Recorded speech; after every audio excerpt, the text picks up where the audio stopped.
Hello, traders. FX Pip Collector here. Today is Wednesday, October 8th, and this is my PM recap for the US dollar yen, and we're on the 1 hour time frame. So on the 1 hour time frame, like I said this morning, we definitely should be looking for longs. You possibly could have had at least two long opportunities, especially on a shorter time frame today.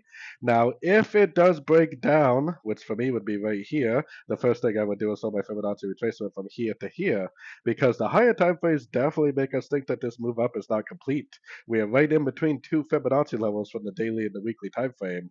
I think at this point it is going to go all the way up and hit this 78% Fibonacci retracement.